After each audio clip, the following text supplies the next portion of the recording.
नमस्कार किसान भाइयों, स्वागत है आप सभी का आपके अपने कार्यक्रम कृषि दर्शन में। किसान भाइयों, इस कार्यक्रम के जरिए हम आपको खेती से जुड़ी ऐसी तमाम नई जानकारियां देते हैं जिन्हें अपनाकर आप अपनी कृषि को और उन्नत ढंग से कर सकते हैं। तो आइए कार्यक्रम की शुरुआत करते हैं और सबसे पहले नजर डालते हैं कृषि समाचार पर। नमस्कार, खबरें खेती में आपका स्वागत है। मैं हूं प्रीति श्रीवास्तव। आइए एक नज़र डालते हैं आज के मुख्य समाचारों पर। समेकित कृषि प्रणाली आमदनी का बेहतर जरिया, उन्नत नस्ल से करे बकरी का पालन और बैंगन की खेती कर जितेंद्र कुमार शुक्ला बने सफल किसान। अब खबर विस्तार से।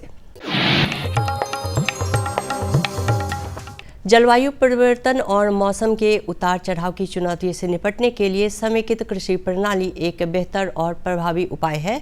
यह न केवल किसानों की आर्थिक स्थिति को मजबूत करती है बल्कि पर्यावरण संतुलन को भी बनाए रखती है। समेकित कृषि प्रणाली किसानों की आर्थिक स्थिति सुदृढ़ करने का बेहतर जरिया है। समेकित कृषि प्रणाली वह प्रणाली है जिसमें प्रकृति को बचाने हेतु खेती के लिए उपलब्ध सभी कारकों का उपयोग कुछ इस तरह से किया जाता है जिससे अधिकतम मुनाफा कमाया जा सके। यह छोटे और सीमांत किसानों के लिए बेहद लाभकारी है। इसमें फसल उत्पादन के साथ पशुपालन, मत्स्य पालन, मुर्गी पालन और बागवानी जैसे अलग अलग घटकों को एक साथ जोड़ा जाता है। इसमें एक घटक के अपशिष्ट का उपयोग दूसरे के लिए किया जाता है, जिससे खेती और पशुपालन दोनों ही आसानी से कर सकते हैं। वर्तमान समय में समेकित कृषि पद्धति किसानों के लिए लाभदायक साबित हो रही है। किसान भाइयों, अगर आपकी खेत खाली पड़ी है तो आप ढैंचा लगा सकते हैं, क्योंकि इसकी खेती भूमि को उपजाऊ बनाती है। ढैंचा की खेती में भूमि में नाइट्रोजन और पोषक तत्वों की मात्रा बढ़ जाती है, जिससे फसल उत्पादन बेहतर होता है। यूँ तो ढैंचा सभी प्रकार की मिट्टी में उगाया जा सकता है, लेकिन काली चिकनी मिट्टी इसके लिए सबसे उपयुक्त मानी जाती है। ढैंचा की उपज उन जगहों पे भी आसानी से हो सकती है जहां जल जमाव हो। ढैंचा आमतौर पर हरी खाद के रूप में इस्तेमाल की जाने वाली फसल है। मिट्टी में पर्याप्त नमी होने पर इसे हर मौसम में उगाया जा सकता है। यह न केवल इसके भौतिक गुणों को बेहतर बनाता है बल्कि अगली फसल के लिए नाइट्रोजन की ज़रूरतों को पूरी करने में भी मदद करता है। पशुपालक भाई, बेहतर नस्ल अपनाकर अगर पशु व्यवसाय की जाए तो बाजार में अच्छी आमदनी ले सकते हैं। अगर आप बकरी पालन को व्यवसाय के रूप में अपनाना चाहते हैं तो नस्लों पर विशेष ध्यान देने की ज़रूरत होगी, क्योंकि अगर अच्छे नस्ल होंगे तो मुनाफा भी अधिक होगा। राज्य में बकरियों के अच्छे नस्ल है ब्लैक बंगाली और बारबरी। बकरियों के इस नस्लों की मांग सालों भर बाजार में बनी रहती है और आमदनी भी अच्छी होती है। मेहनत करने वालों को सफलता ज़रूर मिलती है। सफलता की आज की कड़ी में हम आपकी मुलाकात करवा रहे हैं ज्ञान बिरना लखन से जिला वैशाली के प्रगतिशील किसान जितेंद्र कुमार शुक्ला से, जो 10 कट्ठे में बैंगन की खेती कर लागत मूल्य से अधिक मुनाफा कमा रहे हैं। आधुनिक और वैज्ञानिक खेती के लिए उपयोगी है लेजर लैंड लेवलर मशीन। यह कृषि यंत्र समय बचत और जल संरक्षण वाली तकनीक है, खासकर उन किसानों के लिए जिनके खेत असमान या ऊबड़ खाबड़ है। यह मशीन खेत की भूमि को समतल बनाकर उसे खेती योग्य बनाती है। साथ ही इसके उपयोग से उत्पादकता में भी बढ़ोतरी होती है। आइए एक नज़र डालते हैं मंडी भाव पर। पटना के अंटा घाट सब्जी मंडी में आलू और प्याज के ताज़ा भाव इस प्रकार रहे। लाल आलू 2200 रुपये प्रति क्विंटल, सफ़ेद आलू 2000 रुपये प्रति क्विंटल, नासिक प्याज 2200 रुपये प्रति क्विंटल और लोकल प्याज 2300 रुपये प्रति क्विंटल। कैसा रहेगा अगले 24 घंटों में मौसम का मिजाज? आइए देखते हैं मौसम का पूर्वानुमान। मॉनसून पूरी तरह से जा चुका है। सुबह शाम की हल्की ठंड के साथ सर्दी की शुरुआत होने को है, लेकिन दिन में तेज धूप खिलने से गर्मी अभी बनी रहेगी। राजधानी पटना का अधिकतम तापमान 31 डिग्री सेल्सियस और न्यूनतम तापमान 20 डिग्री सेल्सियस तक बने रहने की संभावना है। तो किसान भाइयों, अभी आपने देखा कृषि समाचार और जाना खेती बाड़ी से जुड़ी तमाम नई बातें, साथ ही साथ सफलता की नई कहानी, मंडी भाव और मौसम के विषय में भी जानकारी हासिल की। इसी के साथ यहाँ पे रुकेंगे एक छोटे से ब्रेक के लिए। हर जोखिम से निकल कर फसल आए, सुरक्षित हो जाए। फसल बीमा से हर किसान अब आत्मनिर्भर हो जाए। अब सूखा पड़े या बाढ़ आ जाए, कोई डर नहीं। अब ओले पड़े या कीट पतंगे फसल खा जाए, कोई फिक्र नहीं। अब कैसी भी आपदा हमारी फसल पे आ जाए, क्षति होने पर हमारे दावों का उचित भुगतान मिलता है, क्योंकि हमने लिया है प्रधानमंत्री फसल बीमा। बुआई से फसल कटाई तक हर जोखिम का दावा, न्यूनतम प्रीमियम पर अधिकतम भुगतान का वादा। योजना से हर साल जुड़ रहे हैं 5 करोड़ से ज्यादा किसान। अब आपकी है बारी। नजदीकी कृषि कार्यालय, सहकारी समिति, बैंक शाखा, अधिकृत बीमा कंपनी या जन सेवा केंद्र में स्वेच्छा से करा सकते हैं पंजीकरण। फसल बीमा पोर्टल या फसल बीमा ऐप द्वारा भी किया जा सकता है पंजीकरण। ब्रेक के बाद कार्यक्रम कृषि दर्शन में आप सभी का एक बार फिर से स्वागत है। किसान भाइयों, जैसा कि आप देख रहे हैं कि मौसम में लगातार बदलाव होने शुरू हो गए हैं। ऐसे में हमें अपने स्वास्थ्य के साथ ही साथ हमारे पशु पक्षियों के स्वास्थ्य पर भी विशेष ध्यान देने की ज़रूरत होती है। इन दिनों हमारे पशुओं में ऐसे कई रोग उत्पन्न होते हैं जिन्हें समय रहते उपचार किया जाना बहुत ही ज़रूरी है।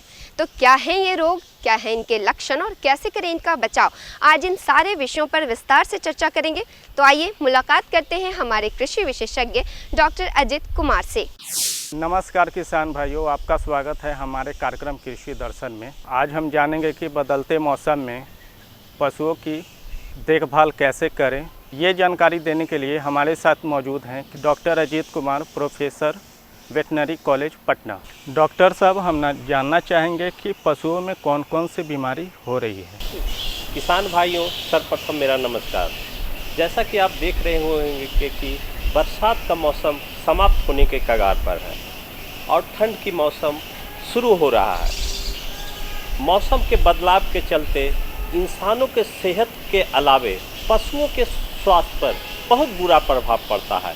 यदि आप समय अनुसार मौसम के बदलाव का प्रबंधन पूर्व से न किए हुए हैं तो किसान भाइयों, आज हम आपको बताने जा रहे हैं कि बदलते मौसम में आपके पशुओं को कौन कौन से रोग होते हैं, जिसके कारण आपके पशुओं की दूध उत्पादन क्षमता, प्रजनन क्षमता एवं कार्य करने वाले पशुओं की कार्य क्षमता में अत्यधिक कमी हो जाती है, जिसके कारण आपको नुकसान उठाना पड़ता है। तो किसान भाइयों, बदलते मौसम में अर्थात इस मौसम में आपके पशुओं को जो प्रमुख रोग होने की प्रबल संभावना है वो है लंपी स्किन रोग, जिसे लंपी स्किन डिजीज़ या LSD के नाम से जानते हैं।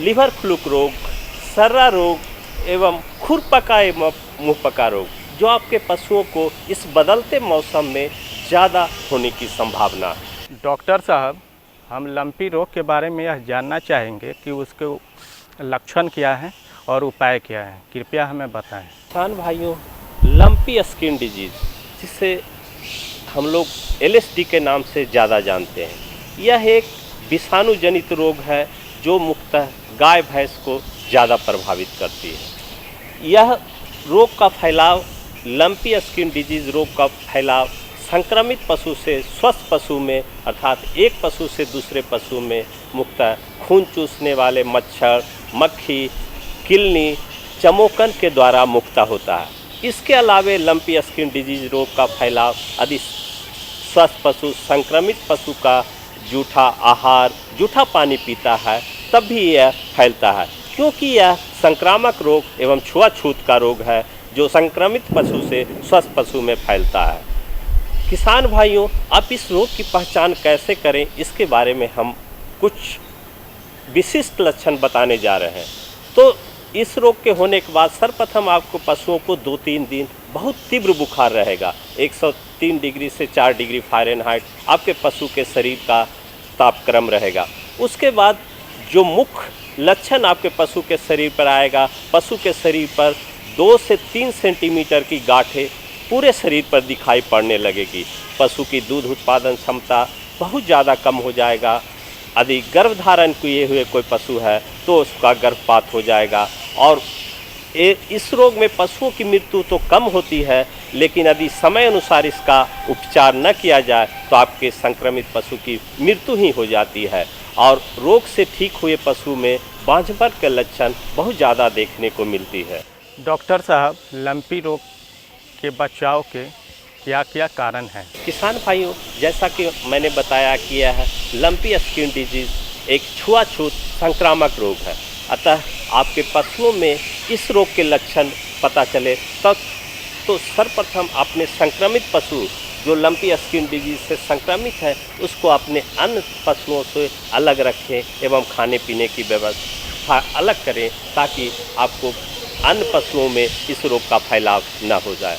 दूसरा, आपके क्षेत्र में इस रोग का फैलाव आदि देखने को मिल रहा है तो कभी भी संक्रमित पशु को न खरीदें, या मेले एवं हाट से, पशु हाट से कभी भी इस मौसम में पशुओं को न खरीदें।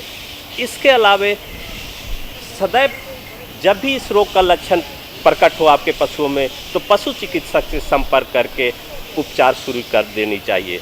हम यहाँ पर कुछ परंपरागत औषधि बताने जा रहे हैं जिसका उपयोग करके आप अपने पशुओं में लंपी स्किन डिजीज से उपचार कर सकते हैं। जैसे आप नीम का पत्ता हो, तुलसी का पत्ता हो और गुड़ लेकर उसका पेस्ट बना लें और 3-3 घंटा के उपरांत पर अपने पशुओं को खिलाएं तो इस रोग में लाभकारी सिद्ध होता है। इसके अलावे जो पशु के शरीर पर घाव हो गए हैं उसमें आप नीम का पत्ता हो, हल्दी, तुलसी का पत्ता, कुपी का पत्ता एवं नारियल का तेल मिलाकर एक पेस्ट बना लें और उसको जहाँ पर गांठ एवं घाव हो गया है वहाँ पर लगाते रहें तो आपको इस रोग से छुटकारा आपके पशुओं को मिल जाएगा। डॉक्टर साहब, आप ये बताएं कि सर्रा रोग क्या है, उसके बचाव क्या है और उसके लक्षण क्या है? बहुत अच्छा प्रश्न है आपका, क्योंकि सर्रा रोग जिसे ट्रिपैनोसोमियासिस रोग कहते हैं, यह एक खून में पाए जाने वाले प्रोटोजोआ परजीवी के कारण होता है। यह सभी प्रकार के पशुओं को प्रभावित करता है, जो गाय हो, भैंस हो, भेड़ हो, बकरी हो, कुछ जंगली जानवर, सभी को ये प्रभावित करता है। और इस मौसम में वो ज़्यादा होता है क्योंकि इस रोग के फैलाव में एक खून चूसने वाले मक्खी जिसको टेबनस कहा जाता है, लेकिन पशुपालक भाई आप ज़्यादा इसे डांस मक्खी के नाम से ज़्यादा जानते हो, जो इस रोग का फैलाव संक्रमित पशु से स्वस्थ पशु में करता है। इस रोग के लक्षण आप बहुत प्रकार के होते हैं। आपके पशुओं में जब सर्रा रोग होगा तो उसमें बहुत तरह के लक्षण होंगे, जिसमें कुछ मुख्य लक्षण के बारे में हम बताने जा रहे हैं। जैसे आपके पशु को रुक रुक कर बुखार आएगा, आपके पशु के शरीर में खून की कमी हो जाएगा, पशु आपके गोल चक्कर लगाएगा। इस रोग से संक्रमित पशु अपने सर को किसी दीवार या कड़ी वस्तु से टकराते रहेगा। इसके अलावे पशु थोड़ी थोड़ी देर पर पेशाब करेगा, पशु का शरीर बहुत दुबला पतला हो जाएगा। यदि आप इसका समय अनुसार उपचार नहीं करते हैं तो आपके सर्रा रोग से संक्रमित पशु की मृत्यु हो जाएगी। किसान भाइयों, यदि आपके पशु में सर्रा रोग का लक्षण दिखाई पड़े तो खून की जांच यदि नज़दीक के पशु चिकित्सालय में उपलब्ध है या वेटनरी कॉलेज में उपलब्ध है तो आप वहां ले जाके अपने पशुओं की 1 मिलीलीटर खून ले जाकर जांच करवा लें, जिससे पता चल जाएगा कि आपके पशुओं में सर्रा रोग का परजीवी है या नहीं। यदि सर्रा रोग का परजीवी है तो इस रोग की कोई टीका अभी तक उपलब्ध नहीं है, लेकिन इस रोग की विशिष्ट औषधि उपलब्ध है, जिसे पशु चिकित्सक से संपर्क करके क्विनापारामिन साल्ट का इंजेक्शन लगवा के आप इलाज सही समय पर लगा के इलाज करवा सकते हैं। इसके अलावा आप अपने पशुओं को प्रत्येक 4 महीने पर क्विनापारामिन क्लोराइड औषधि का इंजेक्शन लगाते रहें तो आपके पशुओं को सर्रा रोग से बचाव करते रहेगा। डॉक्टर साहब, आप ये बताएं कि लिवर फ्लूक रोग क्या है और उसके बचाव क्या है और उसके लक्षण क्या है? लिवर फ्लूक रोग, जिसे फैसिलोसिस रोग कहते हैं, यह एक कृमि है जो आपके गाय भैंस भेड़ बकरी पशुओं के पित्ताशय की नली और लीवर में रहता है, जिसके कारण इसे लीवर फ्लू रोग के नाम से जाना जाता है। ज़्यादा संक्रमण वैसे क्षेत्रों में होता है जहां जल जमाव होता है, क्योंकि इस रोग के फैलाव में जल में पाए जाने वाले, पानी में पाए जाने वाले घोंघा मध्यस्थ पोषक का कार्य करते हैं, अर्थात कृमि का अंडा पशु के गोबर के साथ बाहर निकलता है, फिर कृमि का अंडा से एक लार्वा निकलता है जो जलीय घोंघा में पहुंचता है, फिर जलीय घोंघा से रोग फैलाने जो लार्वा निकलकर जलीय घोंघा जहां पर पाए जाते हैं उसके आसपास जलीय घासों में चिपका रहता है, और जब पशु ऐसे घासों को, लार्वा संक्रमित घासों को चरता है या पशु खिलाते हैं ऐसे घासों को, तो पशुओं में लीवर फ्लू रोग होता है। इस रोग का लक्षण में सर्वप्रथम पशु खाना पीना कम कर देता है, पशु को पहले कब्ज रहता है, और रोग की अंतिम अवस्था जब रहती है तो पशु को बहुत पतला दस्त शुरू हो जाता है। पशु के जबड़े के नीचे सूजन हो जाता है, जिसे बॉटल जॉ कहते हैं। पशु का शरीर में खून की कमी हो जाती है। यदि समय अनुसार इसका उपचार नहीं करते हैं तो आपके पशु की मृत्यु हो जाएगी। किसान भाइयों, जैसा कि मैंने बताया कि यह रोग वैसे क्षेत्रों में होता है जहां पर जल जमाव, यानी इस रोग के बचाव हेतु रोग शुरू होने से पहले अर्थात मई जून के महीने में कृमिनाशक औषधि पशु चिकित्सक से संपर्क करके, जैसे ऑक्सीक्लोरोक्विन का एक खुराक अपने पशुओं को जरूर खिला देनी चाहिए। दूसरा खुराक अभी के मौसम में अर्थात दिसंबर के महीने में जरूर अपने पशुओं को खिला दें, ताकि आपके पशुओं में लीवर फ्लू रोग ना हो सके और आपके पशुओं के स्वास्थ्य, दूध उत्पादन और उसकी प्रजनन क्षमता पर बुरा प्रभाव न पड़ सके। डॉक्टर साहब, आप हमें ये बताएं कि पशुओं में इन दिनों और कोई बीमारी होने की संभावना है? इस मौसम में एक और प्रमुख रोग आपके पशुओं को में संक्रमण हो सकता है, जिसे खुरपका मुंहपका रोग कहते हैं, जिसे इंग्लिश में फुट एंड माउथ डिजीज़ या खुरहा, भंजा, चमस्या आदि नामों से आप जानते हैं। यह भी एक विषाणु जनित रोग है, छुआछूत का रोग है, जो संक्रमित पशु से आपके स्वस्थ पशु में फैलता है। इस रोग का मुख्य लक्षण है सर्वप्रथम पशु को बहुत तीव्र बुखार रहेगा, उसके बाद पशु खाना पीना कम कर देगा, पशु के मुंह में जीभ, तालू, थन एवं खुरों में घाव हो जाता है, छाले पड़ जाते हैं, जिसके कारण पशु खाना पीना कम कर देता है, पशु लंगड़ा कर चलता है और आपके पशु की दूध उत्पादन क्षमता में अत्यधिक कमी देखने को मिलता है। इसके अलावे आपके पशु यदि गर्भधारण किए हुए हैं तो पशु में गर्भपात होने की पूरी संभावना इस रोग में बनी रहती है। जैसा कि मैंने पहले बताया कि यह एक विषाणु जनित रोग है। विषाणु जनित रोग यानी वायरस के द्वारा होने वाले रोग की कोई विशिष्ट चिकित्सा नहीं है। इस रोग का टीका उपलब्ध है, जो आप अपने पशुओं को 3 महीने की उम्र पर प्रथम बार लगानी चाहिए। उसके बाद फरवरी एवं सितंबर के महीने में ज़रूर लगाएं। यदि अभी तक आप अपने पशुओं को खुरपका मुंहपका रोग से बचाव के टीके नहीं लगाए हैं तो ज़रूर तुरंत अपने नज़दीकी के पशु चिकित्सालय में जाकर पशु चिकित्सक से संपर्क कर जरूर लगवाएं। इसके अलावा यदि आपके पशुओं में खुरपका मुंहपका रोग का लक्षण दिखे तो आप अपने पशुओं के मुंह में बोरोग्लिसरीन आता है, उसको डालें। इसके अलावा मुंह में हल्दी और नमक का मिला के उसे अपने पशुओं को मुंह में डाल सकते हैं। इसके अलावा बहुत तरह का स्प्रे आता है, कीटाणुनाशक स्प्रे आता है, जो पशुओं के खुरों और थनों पर स्प्रे करते रहें, ताकि आपके पशुओं के खुरों और थन में कीड़े न पड़ जाएं। इन बातों को ध्यान में रखकर आप अपने पशुओं को खुरपका मुंहपका रोग से बचा सकते हैं। डॉक्टर साहब, हमारे इस कार्यक्रम में आने के लिए आपका बहुत बहुत धन्यवाद। किसान भाइयों, अभी आपने विस्तार से जाना कि कैसे इन दिनों यानी कि बदलते हुए मौसम में अपने पशुओं की देखभाल करें, उनके रोग क्या हैं, लक्षण क्या हैं और बचाव कैसे करें। इन सारे विषयों पे आपने विस्तार से जानकारी हासिल की। इसी के साथ बढ़ेंगे कार्यक्रम के अगले भाग में।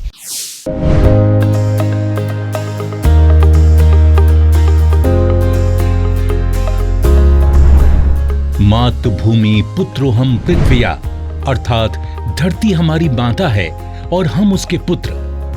माता और पुत्र के इस रिश्ते को सदियों से सींचती आई है हमारी प्राकृतिक कृषि या देसी गौ आधारित कृषि। प्राकृतिक कृषि का अर्थ है बिना रसायन और बाहरी आदानों के प्राकृतिक संसाधनों का खेती के साथ समन्वय। प्रयोगों से पता चला है कि 10 किलोग्राम गोबर के साथ गौमूत्र, गुड़ एवं 2 दाले का आटा या बेसन आदि मिलाकर उसका प्रयोग किया जाए तो चमत्कारिक परिणाम मिलता है,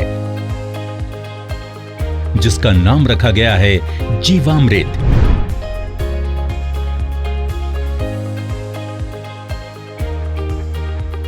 प्राकृतिक कृषि प्रक्रिया में धरती का अमृत जीवामृत।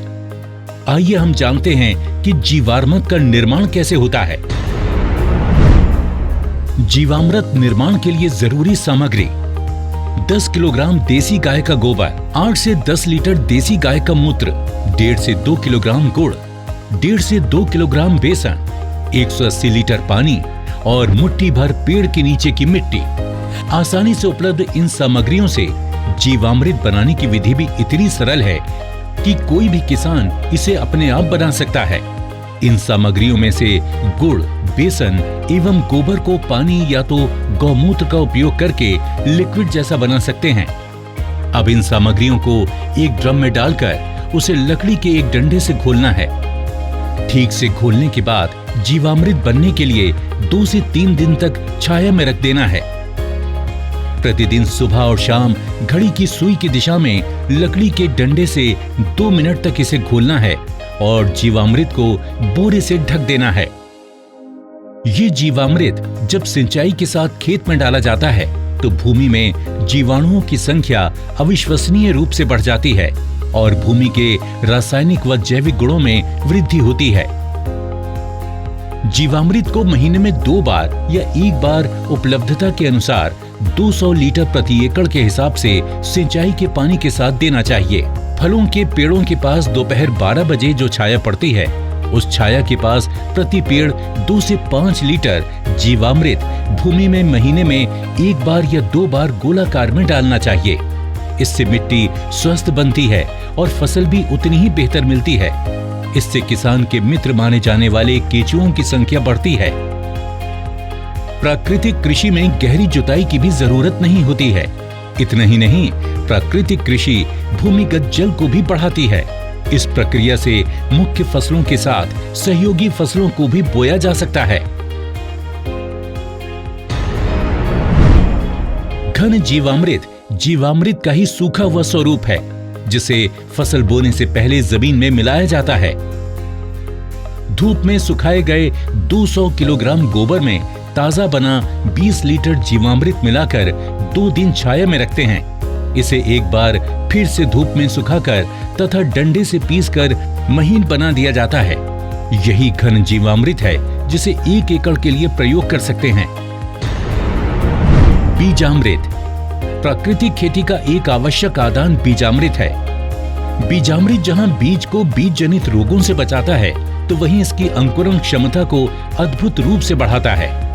देसी गाय के 5 किलोग्राम गोबर, 5 लीटर गौमूत्र, 50 ग्राम बुझा हुआ चूना और थोड़ी सी मिट्टी को 20 लीटर पानी में मिलाकर बीजामृत बनाया जाता है। एक रात रखने के बाद इसमें 100 किलोग्राम बीज का संस्कार किया जाता है। इससे 1 दिन बाद संस्कारित बीज बुआई के लिए तैयार हो जाता है। आच्छादन प्राकृतिक खेती का एक महत्वपूर्ण नियम है। खेती वाली सारी भूमि को फसल अवशेष से या छोटी अवधि की अंतर फसलों से पूरा ढक दिया जाता है। आच्छादन भूमि में नमी बनाए रखता है तथा वातावरण से नमी को खींचकर खेती हेतु पानी की खपत को भी अद्भुत रूप से घटाता है। जीवाणुओं एवं केंचुओं की गतिविधियों को बढ़ाता है, खरपतवार को नियंत्रित करता है तथा अंत में विघटित होकर जमीन से कार्बन उत्सर्जन को रोककर भूमि की जैविक कार्बन क्षमता को बढ़ाता है। वापसा इस कृषि विधि में वापसा निर्माण भी एक महत्वपूर्ण प्रक्रिया है, जिससे भूमि में हवा एवं नमी का बराबर संतुलन बनाए रखा जा सकता है। अग्नि अस्त्र प्राकृतिक कृषि विधि केवल भूमि की उत्पादन क्षमता को ही नहीं बढ़ाती है, बल्कि कीट एवं बीमारियों की रोकथाम के लिए भी एक प्रभावी विकल्प प्रदान करती है। फसलों पर कीट पतंगों की रोकथाम के लिए स्थानीय वनस्पति पर आधारित सस्ता तथा किसान के खेत में बनने वाला ही आदान है अग्नि अस्त्र। 5 किलोग्राम नीम या अन्य स्थानीय पौधा जिसे गाय नहीं खाती, उसके पत्ते, 20 लीटर देसी गाय का मूत्र, 500 ग्राम तंबाकू पाउडर, 500 ग्राम हरी मिर्च तथा 50 ग्राम लहसुन के पेस्ट को मिलाकर धीमी आंच में उबालकर 48 घंटे के लिए रखा जाता है। सुबह शाम 2-2 मिनट के लिए घोलें। इस घोल का 6 लीटर प्रति 200 लीटर पानी में मिलाकर 1 एकड़ में छिड़काव करें। नीमास्त्र, ब्रह्मास्त्र, दशपर्णी अर्क इत्यादि भी कीट पतंगों की रोकथाम के लिए उपयोग में लाए जाते हैं। इस तरह खट्टी लस्सी, कंडित, सौठास्त इत्यादि प्रभावी रूप से विभिन्न बीमारियों के निवारण के लिए प्रयोग में लाए जाते हैं। तो देखा आपने कितना आसान है प्राकृतिक खेती करना हम किसानों के लिए। इससे न केवल हमारे स्वास्थ्य बल्कि हमारी भूमि के साथ साथ आसपास के वातावरण को भी लाभ मिलता है। मेरा नाम सत्या है। मैं मेरे 150 पौधा हैं जिसमें मैं प्राकृतिक खेती की अब स्प्रे कर रही हूँ। अगर जहरीली स्प्रे हम दुकानों से खरीद के करते थे तो उससे हमारे खर्चा ज़्यादा आता था, पैसा भी ज़्यादा लगता था, और इसमें हमारे को खर्चा भी कम है और फल भी अच्छा बन रहा है, जिसके लिए हमें यूरिया डालने की कोई ज़रूरत नहीं है अभी इसमें। पहले सर अगर 5000 का खर्चा हमारा आता था स्प्रे का, तो अभी हमारा 500 का भी शायद खर्चा नहीं आया है। इसलिए मैंने अपने बगीचे से शुरू करा है, पर इस साल मैं सबको बता रही हूँ कि आगे के लिए आप ही जो मैंने किया है अपने बगीचे में, आप ये स्प्रे करके देखो। दिल खुश हो जाता है सर, जब अपनी फसल इस तरह से अच्छे से आए तो दिल भी खुश हो जाता है सर। और मेरी लोकल वैरायटी हाइब्रिड और एक ही दिन लगाया था। अब हाइब्रिड में अभी तो कुछ भी नहीं, इसके सिमटन बालियों को, ये जो मेरा लोकल है इसको देखो कितनी अच्छी ढंग से बालियाँ, ये बिल्कुल भरपूर इसमें ये छिट्टा इसका पड़ा हुआ है। इस फसल में मैंने सब करे, जब भी इसमें बीज लगाया था तो बीजामृत से मैंने ट्रीट किया था बीज को। उसके बाद जीवामृत जो हमारे गाय, देसी गाय का गोबर गौमूत्र से हम तैयार करते हैं, उसी की स्प्रे इसमें करता हूँ। 21 दिन के बाद पहली स्प्रे, 35 दिन के बाद दूसरी स्प्रे और 2 महीने के बाद तीसरी स्प्रे। बाकी स्प्रे करने की कोई ज़रूरत नहीं है। तो किसान भाइयों और बहनों, आप भी इन किसानों की तरह प्राकृतिक खेती अपनाइए और अपने जीवन में लाभ, खुशी और समृद्धि पाइए। प्राकृतिक कृषि, आत्मनिर्भर भारत के आत्मनिर्भर किसान की खुशी।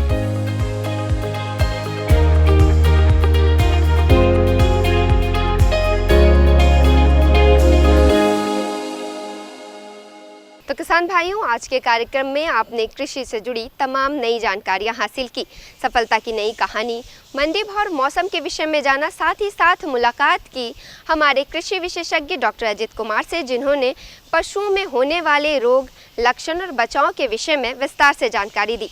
उम्मीद है हमारे द्वारा दी गई आज की ये जानकारी आपके लिए बेहद ही लाभकारी रही होगी। तो आज के लिए बस इतना ही, लेकिन इस वादे के साथ आपसे लेंगे विदा कि कार्यक्रम के अगले भाग में खेतीबाड़ी से जुड़ी ऐसी ही और नई जानकारियों के साथ हम फिर से हाजिर होंगे। तब तक के लिए मुझे और हमारी कृषि दर्शन की पूरी टीम को दीजिए इजाज़त। नमस्कार। हमारा पता है कृषि दर्शन, कमरा नंबर 203, द्वारा केंद्र निदेशक, दूरदर्शन केंद्र पटना, फ्रेजर रोड, पटना। आप हमसे ईमेल के माध्यम से भी संपर्क कर सकते हैं। हमारा ईमेल है directorddkpatna@gmail.com या kddkpatna@gmail.com।